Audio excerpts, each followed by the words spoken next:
Hey, good, good. So, are you 27 or 26? I'm 27 now. 27. 20. Oh, well, happy birthday!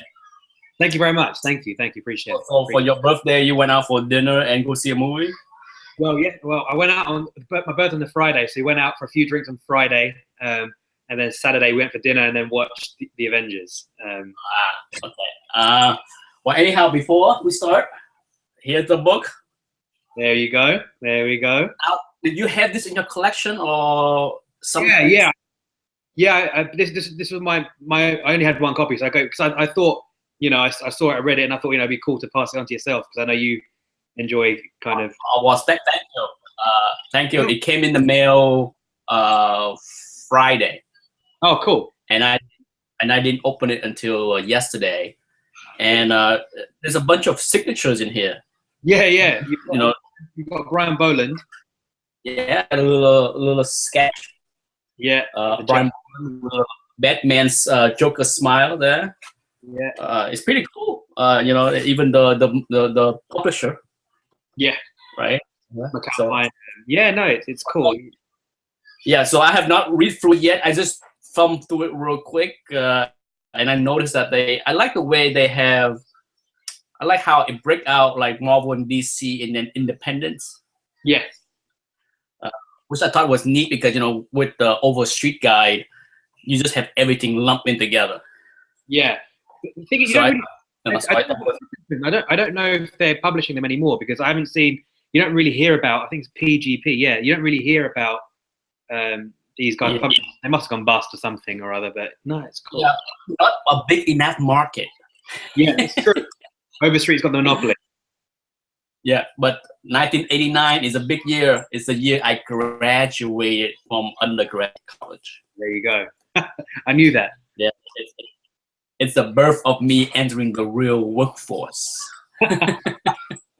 Well, thank you, and much appreciated. No problem. So let's go right to the spoiler-filled chat. Let's go with the Avengers first. Okay, let's go with the positive first, and then we can go with the negative, if there is any. Yeah. Okay. Go ahead. You can go first. What's the positive thing that you like? Well, I was lucky that I watched it in the IMAX. So first of all, unbelievable. IMAX 3D. Usually with 3D films, you don't really see the benefit. You'll see a few little things coming at you, but this film I thought made wonderful use of 3D, and it really felt multidimensional when you're watching it. And I thought it was really well done from that sense. And I think the opening scene alone, the amount of action from the opening, I thought was, I literally the whole time through the film, majority of the time, I was like just staring, my mouth open, smiling. I felt like a little kid again. I think the action sequences were great, and this film kind of really built on the relationships, as it were, and it kind of got into the nitty gritty of each individual characters in terms of, you saw the dynamic between Bruce Banner and Natasha, and you saw they really built kind of. It wasn't just a popcorn. I felt the Avengers 1 was more of a popcorn film. It was kind of, just an all action. Whereas this one, they had a lot of depth with it, especially when they introduced the new characters. For me, that was what really kind of, it made you relate to the characters a little bit more, and that was a massive positive. Even I went with people who weren't comic fans themselves, but even then they got a lot out of the movie as well, in terms of that. I don't know what. Yeah, so. For me, so that's your overall opinion. So you like it more than Avengers 1? Yeah, and my measure is I could probably watch this again, whereas Avengers 1. Okay. I care for. And you saw Avengers 1 just once, right? Just once. I tried to watch it again, but it didn't work. Okay, all right. As far as the new characters, did you like them all? I did actually. I thought I enjoyed the way they built up the Vision was fantastic. I liked the way that they kind of built it, and Ultron was fantastic. I liked the direction they took with Ultron. I thought it was a great casting. I thought Joss Whedon did well in terms of when he wrote it. He chose some characters really well, and I think he mentioned, because obviously they've got a joint venture with X-Men, haven't they? So really and truly, Fox also had the rights for Scarlet Witch and Quicksilver, and I thought it was really, I thought they were the right kind of characters that they chose. Yeah, I really enjoyed the character choice. What was anything in the movie surprise you? Anything surprised me? That's a good question. The death? Yeah, I mean, yeah, the death at the end, it kind of surprised me. I still have a feeling that Helen Cho, I don't know if she was going to maybe do something later, maybe, you know, try and bring him back. I don't know, because it was a bit, yeah, that did get to me. But I always thought that there might be something that might happen because this is a superhero movie. So, but yeah, no, it did. Because at the start you obviously are kind of made to kind of dislike them a little bit, and you kind of more as the plot thickens, you kind of, you know, you start to feel the dynamic, and you can see from the start how close brother and sister really are. Mm-hmm. A lot closer to brother and sisters, and I think, like I said, the relationships that they portrayed were fantastic. And like I said, Joss Whedon did a great kind of job building up the characters. Okay. What do you think of Ultron? Ultron was great. I thought what they did with Ultron in terms of, you know, essentially being the good guy, but almost being an extremist, as it were, was great. And that's what they kind of, you can see that they kind of, he was there for peace, but his idea of peace was wiping the entire human race out and kind of bringing all the machines in. I thought, again, the way in which they kind of, even the design of Ultron was great, and his kind of his bots as well were great. And I thought, yeah, it was a very powerful. James Spader did a really great job voicing as well. You could feel the emotion as well. Mm-hmm. Okay. Let's see what else. What else there? Did you like the inclusion of Claw? When did that happen? God, it was only yesterday. The character that would eventually that lost his arm, his hand. Yeah. Yes, that is Claw, isn't it? Yeah, God, it does go on to be Claw. Yes. He will be, of course, the main villain for Black Panther, I'm sure, because, you know, Wakanda and Africa, of course. Yeah, now it starts. Yeah, you're right. No, yeah, it's all I can think of Andy Serkis as opposed to the actual, as opposed to the. This is the pre-Claw. Yeah. No, I think that was good. Again, you could see the foundation. This film was fantastic because I think it tied a lot of things ready for the next wave of Marvel films. So obviously, like you said, they kind of tied in the Black Panther. They've also a lot of the original Avengers have left, as it were, and you've got the new wave coming in. What did you think of the new Avengers that they've assembled? I'm okay with it. Before I move on to say my positive, did you stay after to see the extra scenes? Mr. Thanos, I did. I did not see that. I left, right? No. And I watched it online later. Okay. Because for whatever reason, I heard from a few people that told me there's no extra. Really? Oh, no. It was like 10, 15 seconds. It wasn't like, you know, the old ones from Iron Man 2, and it was a very quick one. But you saw the gems throughout the film anyway. So so I did go online and watch a pirated copy of the extra scene to see Thanos reach in and put his hand into the gloves and went like this, right? Yeah. So I did see it later, but I did not see that in the theater. I left when the credits start to roll. I'm like, I'm out of here. Lights on, mix out. And you know, so I did not see that. Okay, so here's my take on the movie. Okay, I agree with you. I like this movie more than Avengers 1. Avengers 1, I saw it once in the theater. I tried to see it again when it was on TV. Yeah. And I couldn't make it through halfway through the movie. I was just like, it was boring to me the second time around, and I'm just like, I just don't feel like sitting down and spend 2 hours of my time watching it again. It was fun, but not fun enough or not worthy for me to watch it more than once. I thought I was in the minority because, you know, so many people I know is like, oh my God, it's the greatest movie of all time, and I need to see that 85 No, No, no. it was good. This movie is better than Avengers 1. I don't know. I would need to see it again Yeah, to say how much better. Okay, so once is definitely not enough for me as far as this movie is concerned. No doubt the action is great. I would save my negative part as far as what I felt was kind of clunky as far as storylines concerned. yeah, But Ultron was fun. I like the fact that he has personality. yeah. Almost, it's basically Tony Stark personality in the way he talks, because he's basically the mirror of Tony Stark, kind of. Because he's made. You're right. You start to see that a lot of the time. I think Tony Stark kind of got, because he started kind of looking at them in the mirror, as it were, and then whatever he's trying to achieve. Yeah, and his sarcasm, the way he's talked, his mannerism, it's kind of reflect a little bit of Tony Stark, if not a lot. Yeah. The inclusion of Quicksilver and Scarlet Witch, I was okay with that. As far as a new team, I expected that. Even though I didn't know at all, I tried to avoid watching any reviews or reading anything, so I did not know that they overhauled the team at the end of the movie. Yeah, likewise. I did no background research before I went in, so it was.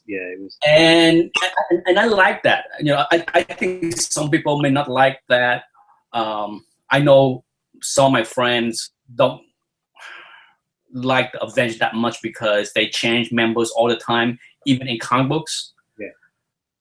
And for me, actually, that's what I like about the Avengers in comic books, because they switch up teams all the time. Compared to, say, like the X-Men. I'm a huge X-Men fan, and I have a hard time dealing with the inclusion and exclusion of different teams members. I prefer my team to stay the same forever.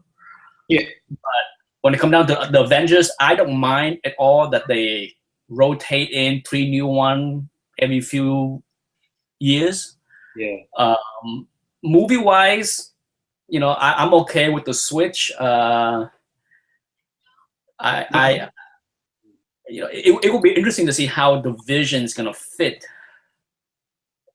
in with the new team, because we barely scratched the surface with the Vision as far as his personality and everything, and who knows if he's gonna fall in love with the Scarlet Witch, if he has that kind of emotion ability. So like I said, there's a lot of unanswered questions for the Vision going forward. I certainly like this. I liked how they weave his origin into the story. Like I said, I said this many times before, I'm okay with how the movies reinvented the characters or the origin of these characters, as long as it fit into a nice storyline. I don't need to stick close to the comic books. Some hardcore purists would be like, "Oh my God, they bastardized the whole origin of Ultron and the Vision and this and that." And for me, it's okay. I don't mind what they did at all, and I thought it was cleverly done. Yeah, that's what I'd say. I mean, my only concern with the new team is whether they'll have that kind of dynamic that the original team did, in terms of the jokes. And you could see in the party scene, when Stan Lee made his cameo, you could see the dynamic of the guys interacting, and Rhodey and Tony Stark. So I don't know how War Machine and say, because the Vision's very placid, he's very calm. And correct. The Vision, like I said, as we know, he is still an android. Yeah. With very little personality. So I'm not sure how they're gonna change him and incorporate humanity into him. That's right. Yeah. Into future movies, because if they're gonna even hint at any kind of romantic relationship with the Scarlet Witch, then he better be a lot more than just the android. Yeah, that's very true. We don't know how affected Scarlet Witch is going to be because of the death of her brother. There are a lot of unanswered questions. It's very difficult to see what they're going to kind of do with the future. Potentially, the reason why they're doing the Ant-Man movie is to obviously potentially maybe bring in Giant Man later on and into the Avengers. Like you know, that was another reason. You know, I'm almost hoping that they bring in Ant-Man into the Avengers after the first Ant-Man movie. I'm a bigger fan of seeing Ant-Man relationship Hank Pym. Well, not Hank Pym, but the Ant-Man with Scarlet Witch than the Vision. I don't think it will work with the android and Scarlet Witch in the movies. But we will see. You know, so overall, I enjoyed the movie. I will definitely go see it again, maybe in a couple weeks. Okay, let's jump into the negative. Okay, I go first, and then you can chime in with your negative. I thought the opening scenes was okay. I just felt how they put in the twin with Hydra was like, how did this happen? Like, how did Hydra get a hold of these two Inhumans that work for them? It's kind of, to me, that's kind of like a rush intro. And then the one that really confused me a little bit was when they joined Ultron. You know, when they show up into that building and Ultron sitting in a chair and he talked to them.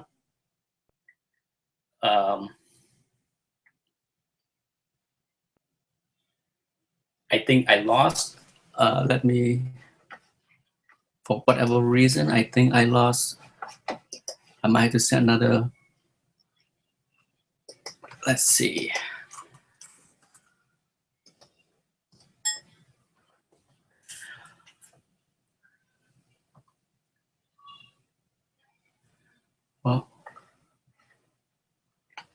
Well, for those that stay and watch the show, the live chat, I can go on and talk. Hopefully, Joe can rejoin me again. But I felt that the relationship of how Quicksilver and Scarlet Witch working with Ultron didn't gel very well with me. You know, I sat there and just like, how did they end up working together? What did I miss? So hopefully, you know, if I watch it the second time, it will make more sense to me, because certainly I did not understand how that happened. You know, as far as the rest of the movie, I felt that it could have been longer. I would enjoy more, because I had the 2.5 hours that went by fairly quickly. You know, I didn't think. Well, I certainly wish there could be more to the story. As far as the death of Quicksilver, not a surprise. You know, but at the same time, it was not jarring, because I didn't feel there was enough in the characters that I was attached to enough that I felt sad that he passed away. So, in many ways, you know, I thought that was, in many ways, good. And if it was Hawkeye that died, I think I would have been more bummed out, even though Hawkeye is not my favorite Avengers either. But seeing him with his family and kids, you know, you kind of hope that he does not die, and thankfully he did not. So for that, I was thankful.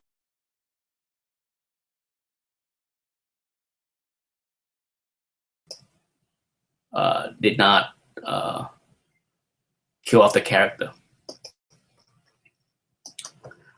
Now, my biggest complaint of the movie, if there is any that I can say is my biggest gripe of the movie, is I felt as I was watching the last, well, before I go to that part, the one part that kind of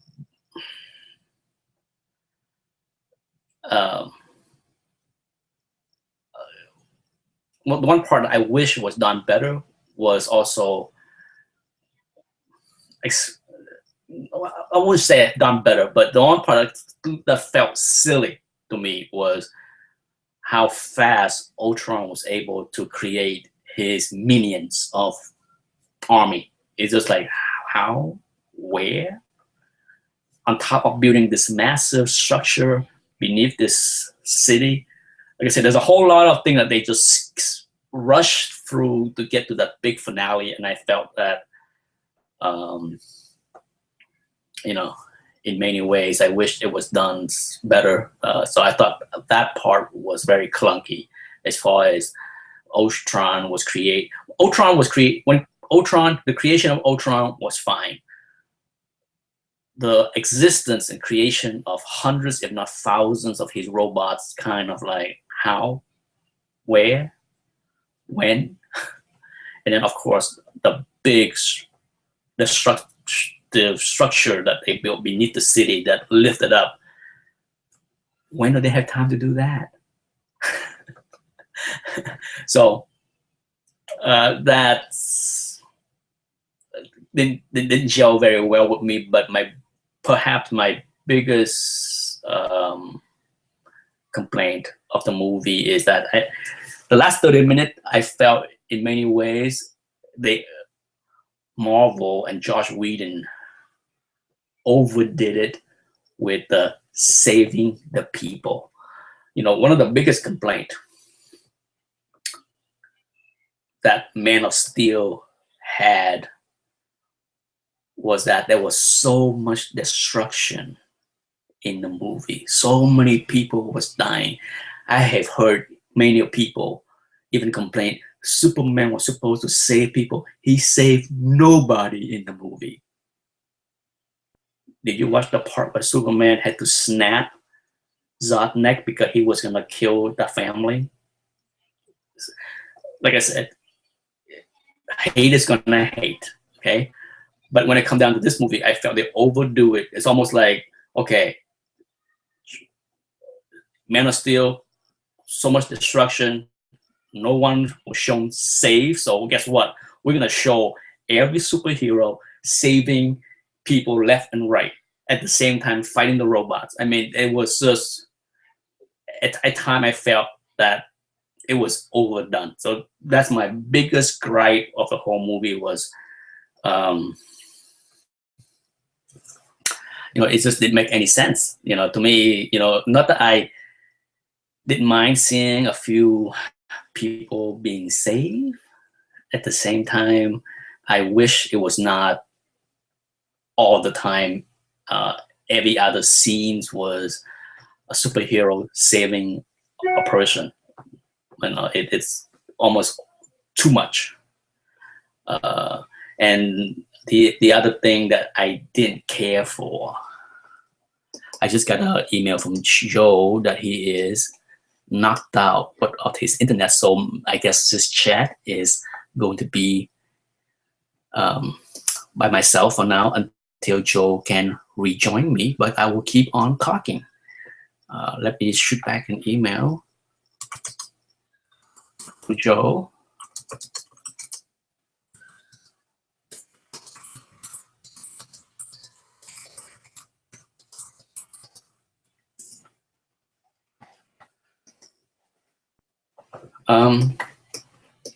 The other part of the movie that I felt clunky and it kind of took me out of the flow of the movie is Scarlet Witch putting her power on the team member at the beginning of the movie. You know, I like a little bit of it. I think Thor vision or dream or hallucination was probably the most important part. The rest of the other dreams, I'm not sure how important it was, and for me, it interrupted the flow of the movie. Maybe it's just me. I just wish they didn't do that. Um, and and and and like many superhero movies, like with Quicksilver, it's easy to understand his power. I think for those that are not familiar with Scarlet Witch, you kind of left confused with like what is her power. It's hard to demonstrate telekinesis. Mental power is very difficult. Okay, and outside of somebody like Professor X, I always felt that it's hard to translate that kind of power on screen. So for me, somehow the way Scarlet Witch demonstrate her mental power just didn't really work. It just didn't really work for me that well. I mean, I didn't hate it, but at the same time, I'm just like, what if I didn't know Scarlet Witch at all? I would have no idea what the heck her power is, especially her other non-mental power. That just I didn't feel it was well explained enough for the average viewer, but I think that's just might be just me. And that's it. Overall, that's basically all all I had to say about the movie. I think overall, I was pleased with the movie. I'm not sure is the next chapter of movies. I'm not well versed with Civil War. In fact, I don't have any of those comic books, so I have no idea what to expect as far as the next Avengers movie. But at this point of Marvel and Disney and their track record, I have confidence that whatever they do with the future movie would be okay. Sure, I don't expect them to put out great hits after hits after hits, but at the same time, I think they have done such a solid job over the past 6-7 movies that I have high confidence level that whatever they do next will be good. My biggest fear is Doctor Strange. I think that is going to be one heck of a tough movie to pull off, and I think I'm more concerned about Doctor Strange than any other movies in the next 5 or 6 years, because I think it's easier to pull off the superhero action, suck it to them, blow them up kind of movies, but Doctor Strange movie is not going to be blow them up, suck it to them kind of superhero action movies that the average Marvel and Disney movie goers have been seeing in the past many years. It's going to be something very different in my opinion. So we'll see how that will pan out. But that's it. I move on to talk about Daredevil. Oh, wow. What can I say about Daredevil? So I have watched episode 5, 6, 7, and 8. Fantastic. I can't say enough about that show. I can only say that if you have not watched the show, watch it. I had to say that this might be my favorite Marvel show to date, including movies. That's how much I like Daredevil. I think it is so well done. I am beyond thrilled at what Netflix has done, and I put the credit where it's due. A lot of people think Marvel deserves the credit for Marvel.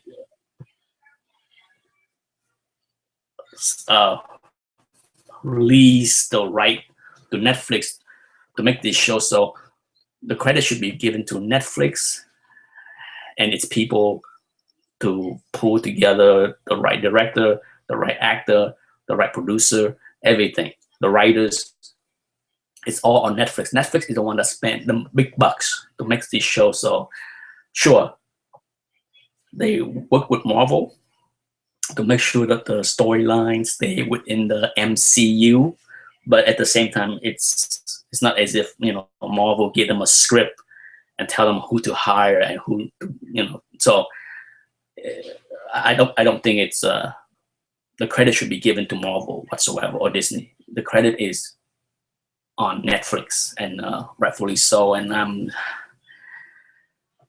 can't be happy with what they did so far, because it gives me hopes to future shows.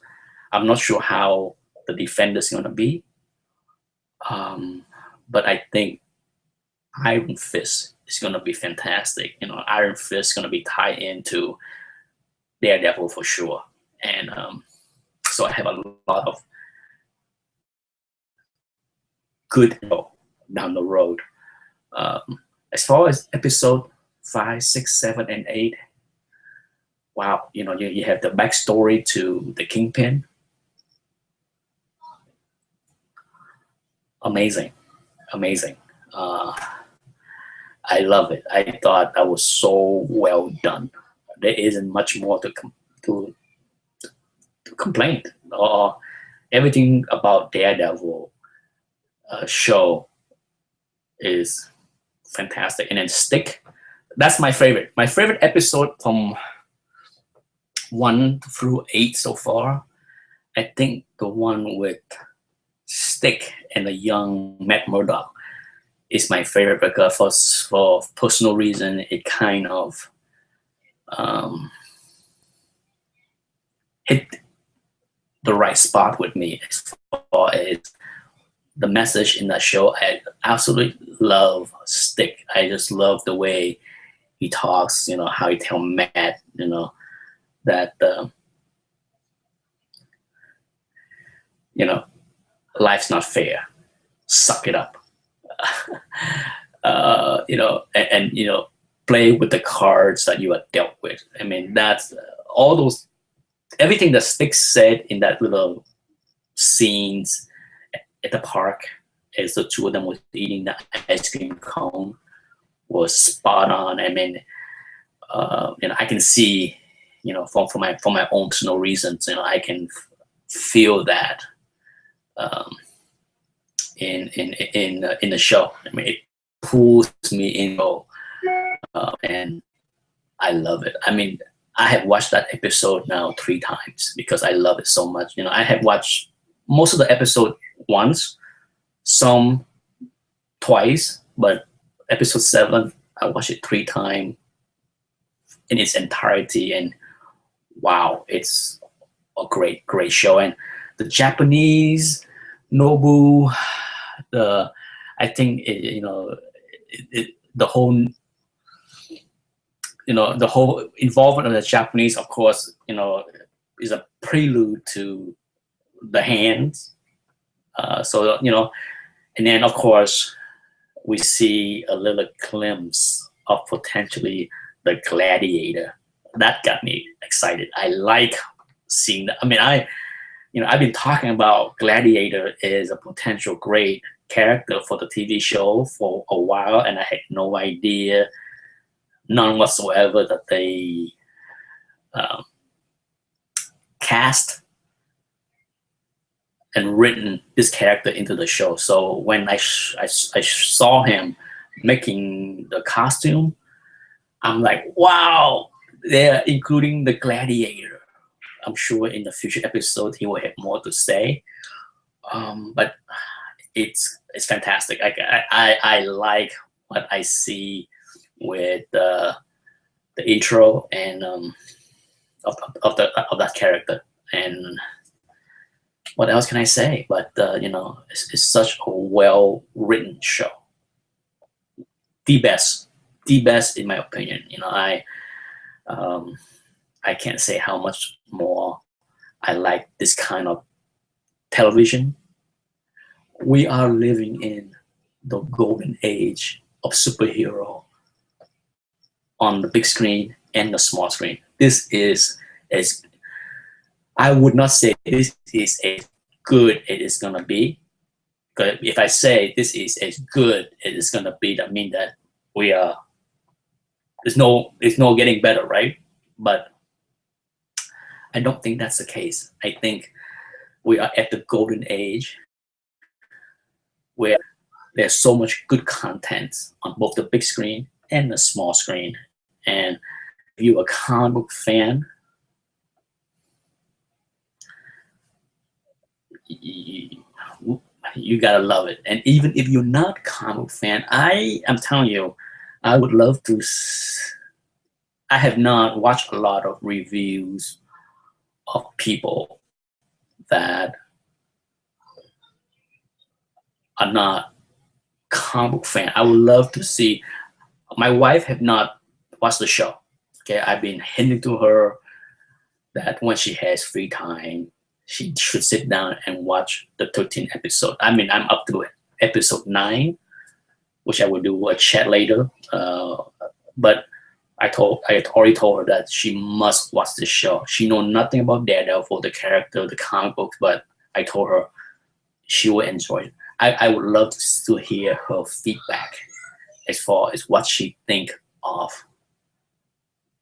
Daredevil, the TV show, because it is, to me, the best crime TV show on TV that I have ever seen. Okay, so for that, once again, a big kudo to Netflix. And with that, unfortunately, because Joe could not join me, I would have a longer chat because then I'm not the only one talking.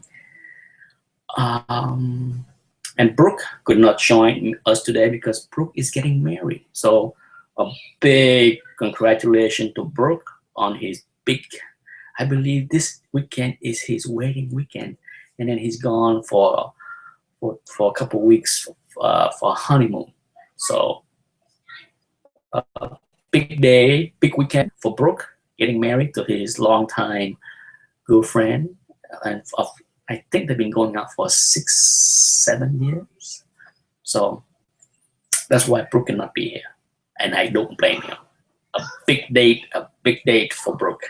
And sorry that Joe, ISP, died and he had to, well, he emailed me from his cell phone that he could not join because his internet is down. So unfortunately, the live chat had to be short today. Hopefully we'll come back in about 2 weeks. Okay, in 2 weeks or so, we'll come back and do a chat of the remaining episode 9 to 13 of Daredevil. Hopefully Brooke will join us since he should be back from his honeymoon. Anyhow, thanks for watching.